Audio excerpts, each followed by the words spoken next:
The Division 2 just went live with a special report. Here's the recap. They went live to discuss Project Resolve, which is a huge health update for the Division 2. And it's going to be a 2.5-month test and learn program, which starts from December 15th, so just a few days' time. They're going to launch PTS Phase 1. There's going to be quality of life fixes, balancing PvP improvements, which we're going to discuss in a few moments. There'll be changes to Descent, Countdown, and Summit. Then PTS Phase 2 will take place on January 19th to 22nd, where they'll take feedback and do some further changes based on Phase 1 feedback, and Year 5 Season 3 gear, weapons, and talents will also be tested. Season 3 Vanguard is going to start in February. Project Resolve is going to be deployed with this update in February. It says February 6th at the minute. And then Year 5 Season 3 Vanguard will also start its manhunt. And then continued support is going to be ongoing after this to continue the game's improvements and balancing with improved analytics and anti-cheat detection. You could have guessed it, but this is obviously bad news in terms of the DLC for the Division 2. We were expecting this around March time or a couple of months after that as we got into the new year, but they did show you a revised roadmap for the content. So for 2024, this is what we can expect. We can expect Year 5 to close. We're going to have Project Resolve going out. There'll be the Manhunt, the Apparel events as standard. Then Year 6 is going to start. You'll have a Season 1 for Year 6. Quality of life improvements, the same old Manhunt and Apparel event we've come to learn. Then there'll be Season 2, where Season 2.0 is still set to release. This was meant to be with the DLC, so we're still going to be getting that at that point there. Be a Manhunt and Apparel event as well. And then the DLC now isn't going to be released until the end of Year 6, which is going to be 2025. So I imagine at the start of 2025, we're going to get that story DLC, and again, a new Manhunt and a new Apparel event. Now, I know there's going to be a lot of complaints about this delay because I just know the Division fan base, but you've got to hear them out and hear me out here. One of the biggest complaints with the Division 2 is that they keep on releasing content and are not fixing the bugs. They are fixing they're fixing around 2,000 bugs with this health update. And there's so many quality of life improvements coming, changes coming just to improve the game overall. So I'm going to recap on what they went over today, and I've just got a backdrop here of a countdown run I did before the stream. Now, the biggest take from me was the PvP experience. This is going to have a right overall, and I'm even excited to jump into PvP after these updates to test it out. And the Division 1, for me, PvP was where it was at. I'm really hoping that this now kind of rekindles my love of PvP in the Division, and I start playing this. So let's get straight into it. Status effects are the worst part of PvP. I agree with that, and it needs huge adjustments. So they're now going to be adjusting status effects. There's going to be like two sort of sectors, two status effects. It's going to be damage over time and crowd control. And there's going to be diminishing returns based on how many statuses you put on a enemy. And there's going to be lots of counters as well for you to try and like counter the status effect as well. So not only will it be the diminishing returns as you keep on getting status is put on you, but you can counter them. For example, when you're on burn, you're going to be able to reduce the effect with a barrel roll. When you are put on bleed, you can reduce that effect by staying still. Repair skills are also going to reduce status effects that are put on you by 50% as well. So the chem launcher and any healing that you do is going to be very beneficial. I think the healer role is going to become significant potentially, but they didn't really state whether that's going to be the case even if you're running DPS, like a quick drop of the chem launcher. It's going to help you, I imagine it will. It's enabling counters to status effects. They're becoming less powerful, and that's really going to open up, I'd say, PvP to a lot more casual players, I'd say, and it's going to be more accessible. These diminishing returns are only for PvP, and they mentioned armor kits as well. So as we know, armor kits right now, you got to hold the armor kit to put it on. Well, you're going to have an instant armor kit. It's going to be a tap of the button, a double tap of the button, and it'll give you 25% armor, giving you enough time to make an adjustment to, I don't know, get out of a tricky situation or something like that. That'll be on cooldown in addition to your normal armor kits that take longer to put on. They give you a 100% armor increase. There's some PvP fixes as well, with the most notable being the shield glitch.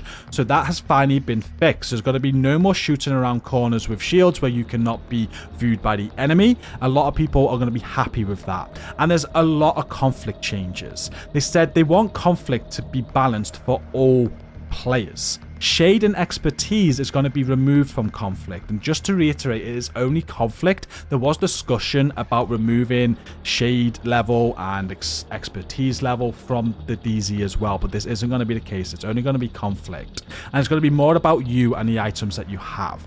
Loot and rewards are going to be buffed in Conflict to match the time spent elsewhere. So it doesn't feel like you're wasting time in Conflict and you could be better off doing other activities. So spending time in Conflict should become very rewarding. And something they want to test out in Conflict is turrets being put at spawn areas to stop kind of spawn camping. And also, you're only going to have one loadout switch per spawn. So once you spawn in, you'll be able to change your loadout, and then you're stuck with that until you spawn in again. There are some Dark Zone changes as well. In a non-invaded Dark Zone, you are gonna need to now hold the Go Rogue button for 5 seconds, which is a huge increase in time. In invaded, it'll still be as it is now. There's gonna be no loadout change in a non-invaded Dark Zone once you are Rogue, so you can't adjust that loadout once you're Rogue. You're stuck with what you Go Rogue as. And Expertise, as I've already mentioned, and the Shade Watch level is still gonna count in the DZ. So I think there's some huge PvP adjustments and changes there, and they've covered a lot of what people were, I'm going to say, complaining about. It'd be interesting to see how these changes work when the PTS goes live. It'd be something I'll be getting stuck into. Moving on though, they did speak about Expertise as a whole. They're going to be reducing the grind of Expertise to make it much more accessible. One slide I do just want to change that went along with this is this new Expertise cost. So you can see here from Expertise level 1 to 5, it's going to cost you a total of 385 polycarbonate. 1 to 10 will be a total of 670 carbon filters. 1 to 10 protective fabric will be a total of 1100. This goes on to field recon data all the way up to 6 to 24 will be 115 of that used. Shade recalibration 42 between 11 and 24. And exotic materials, a total of 42 will be used between 11 and 24. This is a huge reduction in the amount of materials spent in order to upgrade your Expertise level on gear. The weapons is very similar. There's been a huge reduction there, and the same as skills. It makes Expertise much more accessible in my opinion, and people will be able to get this maxed out a lot quicker and probably without the need of watch mules. On top of that, they're rebalancing weapons, talents, and gear. Adjustments are being made to bring items that are less powerful to be more in line with that of the most powerful items in the game. All exotic weapons will now be able to have their third attribute changed. Yes, this means that probably every weapon is going to have damage target out of cover on it, which they're aware of. There's a hint of a possible nerf to that, but nothing was confirmed around that. But you are going to be able to now reroll all exotic weapons, which I think is a great change. There's changes to brand and gear set bonuses as well to buff these brand and gear sets to be more in line with the more powerful ones. Some changes will only be PvP only though. It's all going to be stated in some patch notes that they release, and we'll do another video around that going more in depth when I have time. And there's going to be a lot of talent adjustments to rebalance the talents as well. Global events were discussed. They want to make all global events fun like Golden Bullet is. So every single global event is being buffed to make them more fun and to put them more in line with the Golden Bullet event. They discuss projects. They want projects to be kind of like your first port of call when you turn on the game. They're going to make them more rewarding but less demanding, so you'll be able to get much more reward for less work, hoping that players do go to projects when they sign in to see what they can do. I believe exotic components were announced as a reward for projects, making them very, well, much more rewarding by that alone. They want it to be part of your routine every day. Quality of life and new features was kind of then discussed at the end. Now, all loot crates in the open world are going to scale to world difficulty. This is something that's been discussed for a long time. Why am I getting purple loot on heroic world difficulty? That'll no longer be a thing. It's going to scale to whatever your open world difficulty is. And something that is real good. Now, this is only skill mods. Don't confuse this with gear mods. But every skill mod is now going to be unique. Only one mod is going to be needed, and it will update the attribute when you find a better mod. So, for example, you get a mod for your hive that's only, say, half the way on the attribute bar, but then you find the same mod which has a better attribute. You're not going to need to store this. This will automatically update the one that you got, and you only need one, and you can equip that on any skill, you know, that you want across any of your builds. It's going to be much more easier to manage your mods, well, skill mods anyway, and I think they're the worst part of the mods to manage. They didn't mention gear mods. I think gear mods are still going to work the same as they do now. In terms of shade watch level, I think they've done this to counter some of the instances we've had recently where we've had some exploits where people have got super high watch levels which increase your health by a ton.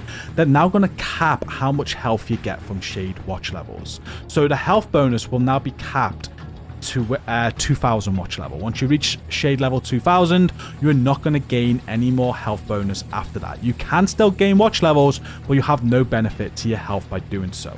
They then discussed a new tinkering menu, which I think is also a huge improvement. So the tinkering menu is going to include optimization and recalibration in one, and you're also going to be able to donate your items for expertise in this menu, and this menu will be able to be brought up at any time in the game. You could be in the middle of a mission, you could find a piece that you want to adjust on a build, you'll be able to recalibrate that piece, optimize it all on the fly. No need to fast travel back to the base to do so. That's going to be a brand new menu that's coming, and I think we're going to be able to test it in the PTS on Friday. But with that, you are now only going to be able to optimize your gear to that of the level you have in your library. So for example, if you've got a critical, crit hit damage mod on a piece of gear and you've only got 11%, you can only optimize to that 11% that's in your library. You will need to find those max rolls in order to optimize to them. And finally, they went on about game modes and some changes coming to the game modes. Two things worth mentioning. The Summer XP Floor 100 issue is fixed. I didn't even know that was a thing. And with Descent, they noticed that there's so many talents now and things that you can put on that people are just not coming across the ones they want that often. So Descent are going to be having rotating talents. There really was a huge amount of info from this stream today. We streamed it live, we reacted together. I saw a lot of negative comments about it. People wanted to know more about the content coming, and it wasn't that type of stream today. It was a type of stream to let us know, hey, this game needs work, we're working on it, and we are improving it before more content comes. And in honesty, that's something people have been asking for a long time. And I think this is actually bigger than any content update they could have gave us today. They are really working on the game, sort of foundations, I think, to be prepared for the content they want to bring in the line. People were asking about new raids, new incursions. Yannick did kind of smirk at that. They've definitely got a lot of content planned. They know what's going on. And to be making these sort of changes to this game at this stage, surely it's for better things to come. And it gets me very excited to test all these changes out, especially with all the gear rework and the talent rework and just everything that's changing and things getting buffed. There's going to be new things to trial and error. There's going to be new things to test out. And I'm actually very excited for this. Let me know what you think down in the comments of today's update if you did watch it. I am going to look out for these patch notes they release, and over the next few days we'll get another video out. We'll go through them and have a read through together to see all of these adjustments coming. On the cards they're using there on screen, there are some cards that were so long, it had every detail on them. They didn't read through it, but they did point us to the patch notes that's going to be released, so we will check that out. Thanks for catching up with today's video though, and thanks for joining the stream earlier if you did so. I appreciate it. We'll be back with that patch note video as soon as possible in a few days. Don't forget to like this video, subscribe if you're new. Until next time, stay safe, take care, and peace out.